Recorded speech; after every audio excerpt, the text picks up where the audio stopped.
Welcome back. Click, like, follow, share, do all those fun things. It's Donald. I am back and I'll be tired. I was off yesterday. So by the time y'all see this show, this is the episode after the day after Memorial Day. And oh my gosh, as a business owner, I have been going non-stop with my business. I opened up a restaurant and work in an accounting firm, filming the podcast, just the second one since, and doing all the hoop-hop, hoorays, and going to the restaurant day in, working the restaurant on the weekends. We're closed on Monday. We go from Tuesday to Sunday, and then work the accounting firm on Monday. And I worked the accounting firm Monday through Friday, so it's like no off day. So yesterday off day allowed me to recharge. I absolutely did nothing. Let me walk y'all through my day. I got up in the morning, took care of my dogs. I got the guy to come clean up the kennel. I then went to the gym, played racquetball, got back from the gym. I'm lying. Made a stop at the store, went shopping at a furniture store, ordered some furniture, then came home. No, I'm lying again. On the phone with a friend, stopped, got me some food. Then went home, then showered, then went back out to the mall, went shopping in the mall, then stopped and went by my godson, saw him because I missed my baby, got him, went got some ice cream with him, hung out with him for a minute, then went by a friend, dropped off the gift I got for his new baby. After that, then I went home. Guess what? It was late. Not going to tell you time. Don't need people stalking. But click like, click, share, and follow. So as business owners, sometimes we have to take that time off. And actually, it made me realize that I am going too much. But sometimes I don't feel like I'm going enough. And that can play with your mind as a business owner because you have to understand it's a sense of urgency when running a business. You have to make sure you achieve things and full responsibility falls on you. But again, it made me realize that I have to take care of me. Yes, this is a long intro, but I got to get to it. I got to let you guys know I miss you guys. Click, email us. Get to the website, buy some merch, give some support. Love you guys. But I have some amazing ladies here today. I don't know their name. I'm not going to lie to you all, but I'm going to let them introduce themselves. But I did find out that they aren't sisters. They're mother and daughter. They both look so young, look like little babies. How I used to look in my younger days.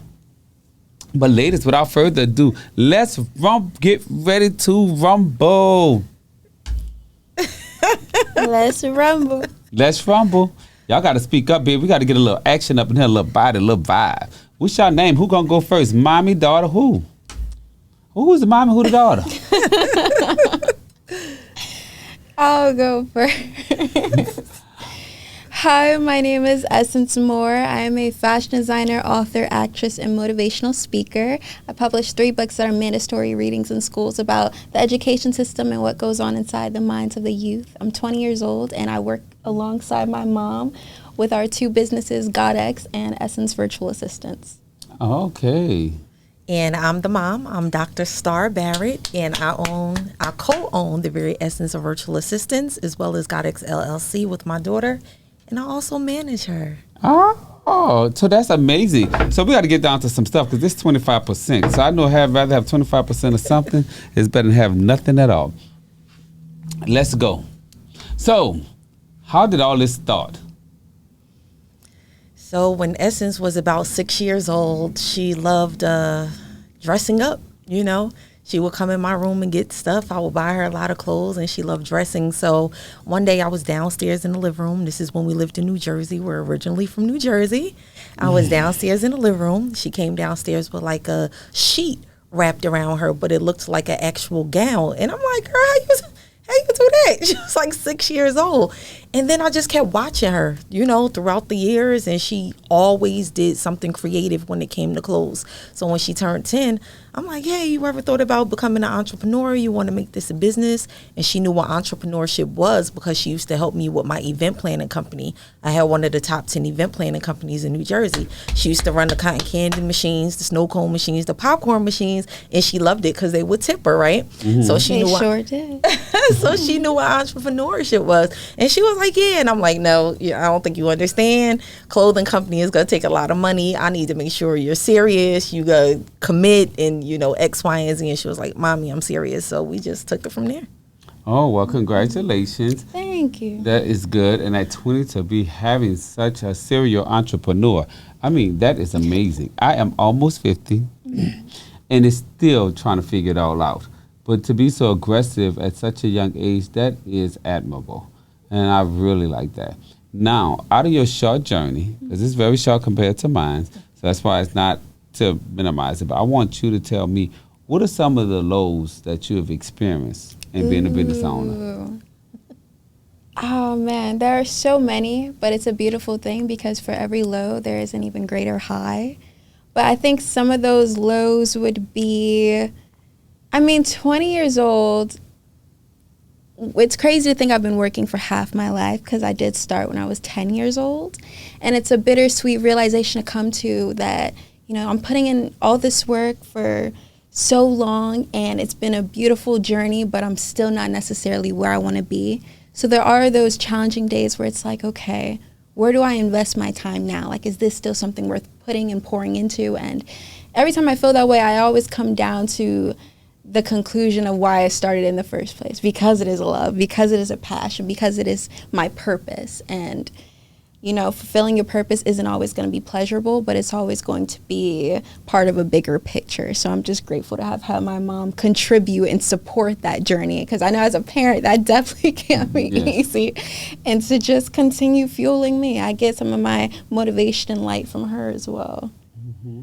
But I still want you to tell me about a low that you've experienced, because you told me a lot of great things, but I want to bring you back to my question. Low. Okay, let me get a little specific. Because let me just elaborate. With 25%, the reason I started 25% is to help people understand it's not the fairy tale, the glitz and the glam. Yeah. I want you to understand that it really makes sacrifices. I, as a business owner, had to eat noodles at one point in time, if I wanted to or not. I had to borrow money. So being an entrepreneur isn't always easy, but it's admirable when it's your age and you're not only with one, but you're with multiple. So with that, what are some challenges and things that you've had to overcome, especially with the pressure as a youth?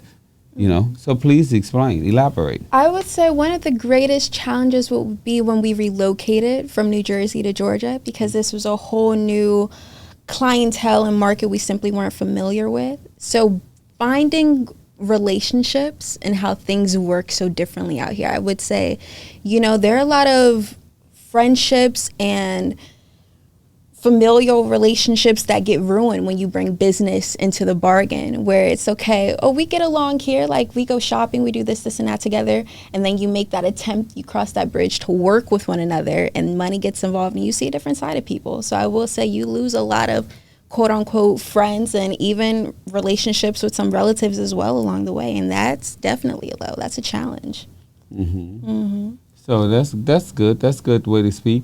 And have you, like, when you started the business, do you remember back when you was 10 years old? And do you remember the first project or any designs that you done, and how did you go about that process of designing it? Absolutely, I sure do. And I remember meeting with a seamstress who was going to help me with the actual making the clothes. I really just like the fun part. I like drawing them. I like going to the fabric store and picking them out. So that first collection, everything was very colorful. It was very much entrepreneur meets the youth. So I just remember my best friend at the time and I getting matching pink blazers made and these pink highlights in our hair for my photo shoot launch party, and having all my friends come out and wear and model my clothes. So that was definitely a good time. That was memorable. That is good. So did you take a lot of pictures? Absolutely. Okay. So we wish we can get Shalel some of those pictures so he can add it into this. He's over there looking at me like, what you talking about, Willis? Right. Added more to his plate. Yeah, but we got to put it. We got to put it in there. So, and the thing about it is, as a mommy working and taking a leap of faith with your daughter, was it scary? I wouldn't say it was scary because I'm just the type of person, when I say I'm going to do something, I'm going to do it, and I'm going to do it wholeheartedly, and I'm going all in for it.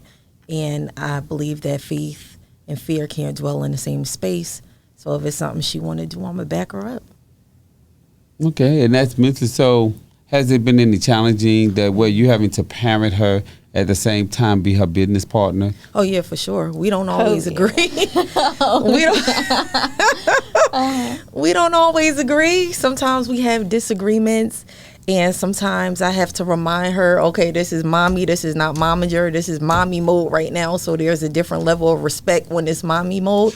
But she's an amazing young lady. I never really had too many issues with her. Who raised you? Oh, So she's your only child? She is. Okay, so that's a good thing. So you're able to spend that time. So do you think if you had more kids, you would have been able to still do this? I'm unsure. They may have all wanted to do it, and then I would have been pulling my hair out. So it's like, have you had moments when she was doing stuff and as a kid, you didn't agree with other people? You'll be like, okay, I'm out of manager momja mode. I think that's how you say it. And turn into mom mode. Because I've seen parents when their kids are at the sports events, and they then in turn, at the sports events, the parents jumping and shouting and wanting to get out there for their kids, come in the stands when the kids isn't winning. So, or something happening, like at basketball games or whatever have you. Have you been to that point to where you was like, oh no, that's my child. That's still my child. I have the perfect example. We had Essynce when she was 13. We opened up a spine boutique in Passaic, New Jersey, a children's spine boutique that was owned by her. And people would come from all over just to visit us after it aired on BET, right? And she went viral. We did a press release around it, and it went viral. And Essynce wore these tattoo sleeves that weren't real tattoos, but they were sleeves. But some people didn't look close enough, and they were bashing, like, what parent would let their child, get tattoos at 13? And I can't believe this is online, and this parent needs to go to jail, and, all of this different stuff. This child, who raised this child to go get tattoos at this age? Like, it was so much stuff. And I was like, wait, pause, right? I called one of my friends because at the time I'm like, I need guidance. I need somebody to give me some type of just their opinion on how to handle this situation, because the first thing is to protect your child, right? And to come to their defense when you're a great parent. And I spoke to one of my friends, and he was like, do you see Oprah and Beyonce and them arguing with people online? No, they ignore. He was like, you're a star. Ignore them. You're not going to win against the internet. You're just going to disturb your peace. And I always remembered that. I was like, but I don't think at that moment in time that was something different that didn't warrant a response. I think me personally, I probably would have. It's a difference. She did. Yeah, because I think if it's a difference if they're attacking her and talking about appearance and things of that nature just because, then you can talk and they're spreading lies. But at this moment in time, I would have as a manager, and I'm not saying everybody, we learn in business, we do things, we make mistakes, we still go with the flow. But I would have issued something like, no, guys, that's part of her attire, that's part of the look, that's not it. I think you guys reading too deep into it. It was just part of fun. It's removable tattoos. But some of the comments were so disrespectful, and when it comes to her, it's hard to find my medium. That's why I'm asking you. Yeah, I go from 0 to 100 when it comes to her. When it comes to me, I can, of course, think about it and kind of say, okay, this is the best way I should handle this situation. But I don't really have a filter when it comes to her, so it's probably good that I did be quiet. But somebody came from me directly, and then she chimed in. Yeah. But the thing about this is, though, and to answer your friend, let him know that Oprah and Gail do respond. They respond on this show. Yeah. They respond out like on the show, because I remember at one time they made the comment of them being together as significant others. And Oprah's like, y'all are crazy, because if I was with her, why would I be ashamed to say it? And that really right there was enough for me. She didn't argue and attack them. She let them know, I view that lifestyle as equal as I view anything else. Why do you feel that if I was to decide to be in that lifestyle, I would have to hide it? And so I had so much of a greater respect and love for her because she did it classy. She did not go ghetto, and no, she wasn't on 10 key. But I have also seen someone attack Oprah, because I'm a huge Oprah fan. Oh my gosh. If y'all ever want to do something for me, let me meet Oprah. Any of y'all know Oprah, tell her I said hi. But the thing is, like, someone attacked her about spending her money or something to the effect. I don't remember, but I do remember her response to it. And her response was, I sent over 400 young men to Morehouse, to college. Now, what have you done? I mean, and sometimes you have to respond to people because sometimes they need that tap, tap, tap, tap. Hey, I am still human. I can still do it. So this is fun and interesting for me because I like to see like parenting because I'm a tough parent. Like I'm mean. I know I'm mean because they got enough kids. You got friends in the street. Go play with your friends. So I want to know, how did you handle the part of being a mom? Like, okay, did y'all still operate the business when you wanted to punish her? Like, how did that happen? Oh, yeah. Oh, see, Mommy said that she would be the one to typically draw the line in her mind. Okay, this is a manager, this is mom. Now, I feel like Mommy would blur the lines between the two a lot because it would be something along the lines of, oh, you didn't clean your room? Oh, well, you're not going to this fashion show there. I'm like, Mommy, these are two different aspects of life. Yes. That is not. That's what I need. That's what I want to hear. The truth. Like, bring out the truth. Yeah, so Mommy, you did not. So you cannot do that. That's business. Right. You cannot do that. You got to be like, okay, you didn't clean your room? Okay, you punished from that. But we still got to go get to this money. Fashion Week, booking the flights, doing it because, honestly, if she still had a job at Chick-fil-A or Popeyes or whatever have you, Walmart, she would still be able to go to work. So how, Mommy, did you blur those lines? I don't recall that. I would definitely say, no, Mommy, little things like that would occur. Because even, I'm trying to think, she'll say like little stuff. She'll like Mommy guilt trip you real quick, like, oh, you're not gonna watch a movie with your one and only mother. I do that. I mean, and there's nothing wrong with that. But That's not business, though. No, but then you'll like give it a business consequence. Like, you'll be like, okay, that I'm not gonna look over this story you wrote for you, or like a little something. Because like I'll go after what I know she wants the most, and I'll be like, okay, if I start poking at what she wants the most, then she's gonna do what I need over here. Yeah, but see, that's the thing. But you just said you can't blow the line. So that's what I want to know. Like, how did you handle that knowingly? So when you wanted to get her attention here, you poked at the things that she loved the most, which she's passionate about. But that's not fair. That's okay. Life ain't fair. That's okay. See, that's true, Mommy. I'ma still get it done. Exactly. Well, see, I now I open a restaurant, and me having my mother to support me with my restaurant and come in and cook, and she actually, like today, I was busy. Honestly, I was literally busy, and my mom is an exceptional cook. And she'll come in and we got a lot of stuff I needed done, prep and get stuff together and do stuff for me. She like had my back. And it's more emotional to me. A lot of people don't know that, to work with my mother, because to still have her when I have friends that doesn't have their mother, and I see the hurt that they're going through, and God has allowed me to have her in this chapter of my life. And when we get mad, I never tell her, oh, I ain't letting you come help me at work. I'm not doing that. And she doesn't do like, I'm not coming help you. I mean, she wasn't feeling well like a week or so ago, and she was really sick. And she was like, Mama, sorry. And I was like, why are you sorry? Because she know I'm short-staffed at work. And it hurt me more for her to tell me that than it is anything, because it's like, oh, wow, she's really worried about her baby in a mommy mode. And it's just like, I can't come because Mommy not feeling good. She really wasn't feeling good. So it's like, I'm trying to figure out how is that. Now, we have fussed at work. We have been like, people hear us fussing at work. They had an active shooter, prime example, the active shooter that was here. And she wanted to go out front in front of the store. And I was like, oh, no, you cannot go out front. She's like, I want to go out front. I was like, no. She's like, why not? I was like, there's an active shooter. And we went on and back and forth. I was like, girl, you ain't sitting out front. You not sitting out front. And the people at work was like, we told her you wasn't going to let her sit out front. She should have known I wasn't going to let her sit out front. But the thing about that is that, like I told them, before y'all judge me at that I'm being mean, I get one. Mama. Yeah.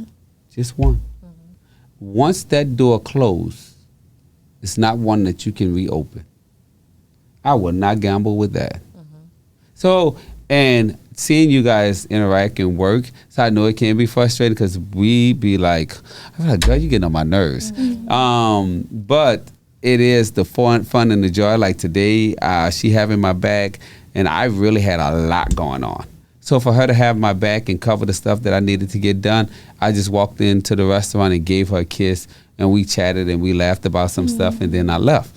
And so to have that is just like an amazing to do it. And now people that work together as partners, they don't typically do well if they're in a relationship. Oh. Well, let's chew on what you just mentioned about your mom for a little bit, because my situation was my mother transitioned when I was pregnant with Essynce. Oh, God. Sorry to hear So that. Essynce, thank you. So Essynce is like, she has so many similar ways to my mom. So I received that when you say you get one. I received that when you say you want to protect her with your very being. I received that, right? So even some of the things that we do or Essynce may do, I'll be like, dang. Something as simple as she'll be in her room playing old R&B music, the Sade's, the Anita Baker. All right, girl. Yeah, Oh, you clean up the best house with. If you don't clean up to Anita Baker, baby, you ain't no woman. You ain't never cleaned no house. I'll stand on that one. You have to clean up your house up to Anita Baker. So some of the stuff she do, I'll just peek in there like, girl, you is not here alone. Anita Baker, I'm not gonna lie to you. I used to clean my apartment down to Anita Baker. Oh, yes. And Whitney. We did Whitney. Me and my mother did Whitney, Anita Baker, Sade. Now, I ain't gonna lie to y'all either. I used to clean up to Tupac too as well. Nice balance. Yes, I had a little balance. So, Anita Baker, I'm feeling you on that Anita Baker. Oh, my gosh. Yes, I love Anita Baker. Anybody, especially, I'm from New Orleans originally, so we talk about that at home. Like, we love Frankie Berry and Mays and Anita Baker and Patti LaBelle. We clean up the house. Like, you get up, you put you some good music on, you put that CD in, and baby, you go to cleaning that house. You mopping, you doing the bathroom, you in a zone. Yeah. And in my younger days, well, at this time we had cell phones, but we didn't have. It wasn't as popular. It was like flip phones. But it wasn't as popular, and we were just coming out with them. And so I used to be in there. I ain't had no phone disturbing me. I used to be in there cleaning up, because you got to realize we had the MP3 players. All the music wasn't on the phones at this time. So it was like the transition of so much going throughout the process. But child, listen, I could take you back to some stories. I might go home and put on Anita Baker tonight and wash some clothes. I might do that. Yes. So this is what I want to know. What are y'all goals for the next 5 years with the business? So my goal for the very essence of virtual assistants, which is the virtual assistant firm, would be to have different EVAs, I'll call them Essence virtual assistants, all around the world, being able to work remotely and help our clients, of course, all around the world. In the USA, our EVAs are USA based. As far as GodX, which is our holistic suite, luxury suite, I would like to help assist more people with healing internally. So the facet that they put on the outside, I want them to feel great on the inside as well. So that's important for me. As far as Essence Couture, you could go ahead and answer that. How do you see your business in 5 years? Yeah, as far as Essence Couture goes, I want to grow, I want to expand, and what I mean within that is I want to design more clothes. I was telling Mommy, I want to do more fashion shows and stuff, especially I did so many when I was younger. I want to do more fashion shows. I want to publish more books. I'm very passionate about writing, and I want to see my books in different languages around the world, in different schools, and continue to do motivational speaking as well, which allows me to travel to different schools and read my books to kids and things along those lines. So just that constant growth and elevation within the company, yeah. Well, that is good. That is good. I am super proud of you that at such a young age, you're so motivated, and it's just like you have your hands into so many different things and you're so passionate about it. That's admirable. Thank you. I really, really look up to you and admire you for that. At 20 years old, I'm not going to tell y'all what I was doing. Just know it was just a different Donald. That's all it is. Got it when I was 20 years old. So. Yeah, I don't have no normal, I don't have that 20-year-old story. And I know some entrepreneurs that was entrepreneurs at 20, but that wasn't me. I started shortly after. a little bit time afterwards, but that wasn't me in my 20s. So that is really good. So how did you balance with having your friends and having to run a business and friends outside partying and doing things? Did you ever have moments where it's like, I don't want to do this, I want to go be with my friends?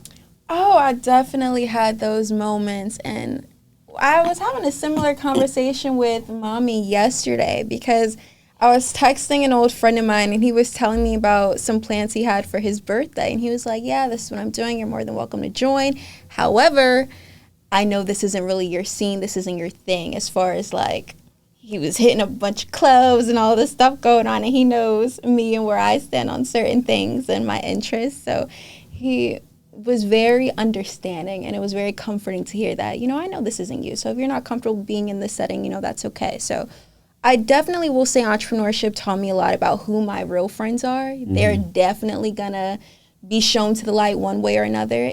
I feel like entrepreneurship and having your own business makes it very clear who stands opposite of you and who stands alongside you.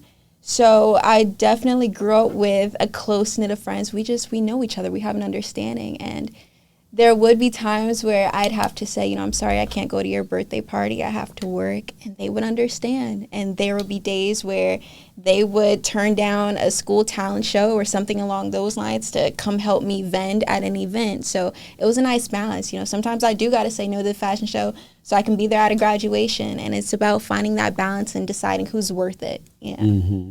Well, we ain't gonna say who's worth it, because some people who you didn't show to, they don't want them to see this and be like, oh no, I wasn't worth it. So we're not gonna say who's worth that reciprocation of energy. Anything that's given, I can, or anything that's received, I can give 10 times over. Absolutely. That is good. That's amazing, and that's good. You're so mature for your age. Oh, thank you.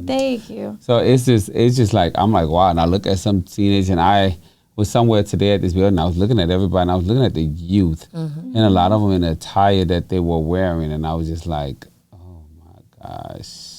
It's so interesting because sometimes when we travel and Essynce speaks at conferences or workshops or schools or whatever it may be, they'll be like, I don't know, the parents want like a blueprint or something. They're like, how did you raise her like this to speak so good, to speak so well and do what she's doing and, still have a strong head on her shoulders? And I'm like, started with me. It started at home. Look at me. Am I nothing? I think I want to see who that was. It was a female. And they told her she got to be lucky to be married to the millionaire, or he was a billionaire. She said, look at me. He should be lucky. Mm-hmm. I've heard Cher say something similar along those lines. She said, why marry a rich man? I am the rich man. And that's it. Mm-hmm. Yeah. Why marry one when I am the rich one? Mm-hmm. And I mean, I don't know why people judge for her last relationship, because I think she was dating someone, allegedly, dating someone that was much younger. Mm-hmm. And I feel when you're 70-something, do it if you want to. Mm-hmm. I mean... You're grown. You live your life. You've done things. You get to this point. Why does it matter if that's who you chose to be with? Because to me, I don't tell people who you should or shouldn't be with. I just tell you that make sure that's who you want to be with, and make sure that's the person you want to go through the things that you're going through with, and make sure it's worth it. And at the end of the day, when however it may turn out, good, bad, or indifferent, or whatever, just be okay with the outcome. And I tell people all the time that you're not foolish. You might have made some foolish decisions, but you're not foolish. I don't think you're ever foolish in a relationship, because when you're in a relationship, you're supposed to give your all. You're supposed to give the things that you can. And I think what causes problems in a relationship is people put so many boundaries up inside that relationship. And if you feel that you have to put a boundary up with this person, I don't think you need to be with them. I'm not saying that just because you're giving them your all, you won't be with them forever, and then you're like, I done all this for that person, and now we divorced. No, you did that at that time. That was yesterday. This is today. Y'all just have a tough patch. And I wouldn't have no regrets, because if I'm with you, what all I have is mine and yours. And what you have, hopefully, is yours and mine. And that you wouldn't regret giving or doing for me, because at one point you may lose your job. I may have to hold it down. And I'm okay with that. But I don't feel that because after you got a job back, we done something, we had a disagreement and we butt heads and we just go through a tough patch in life and we decide to go our separate way. I don't feel that I should have let you fail. No, I was in love with you. That was our good times. That's a good memory. And hopefully we can be friends or not, but I don't feel that I should be deemed carried as foolish. Now, are there people that should leave relationships sooner? I would say yes. But that's your choice. And I remember I was like 19, 20, and I was heartbroken. And I was talking to my manager because I worked all kind of odd jobs. So I was talking to my manager, and I was like, what should I do? And she was hosing down the freezer. She took and said, I can't tell you what to do. That's the choice you have to make because you have to live with it. And that was deep. Understood it, and I took it. And so that's even with business. And I even tell people that too. The choices you make in business, they're not going to always be perfect, but you have to be okay with them. And that's why I started 25% because everybody sees the cars that they post on social media. Everybody sees the clothes, the jewelry, and all that. Baby, that ain't all about business. You want some of this payroll? How about this? Welcome to Cribs. I don't know if you know about that show, but MTV Cribs. Oh, MTV, welcome to my crib. Welcome to my crib. Let me open up this door and let you walk around and see what's going on. This bed you thought over here, it got canned goods under it, holding it up. So people don't understand that. It's the sacrifices and the things. So to see you all with your business and see the positivity with it and the great energy that you give, and especially that you didn't last this long without strangling your daughter like it's your mama's daughter. So, I mean, that is great. But I want y'all to tell for your virtual assistant business, Eva, I want you, Essynce Virtual Assistant, see, I listen. I want you to tell how they can contact you. And for your speaking business, I want you to tell how motivation and fashion. I want you to tell how they can reach you. So I'll let Mommy go first. Okay, so we help entrepreneurs, small, medium businesses, and high profile clients, and we can be reached at www.essyncevirtualassistance.com, and that's Essynce, ESSYNCE, virtualassistance.com. All right. And our number is 888-377-9623, which is also 888 Essynce, ESSYNCE.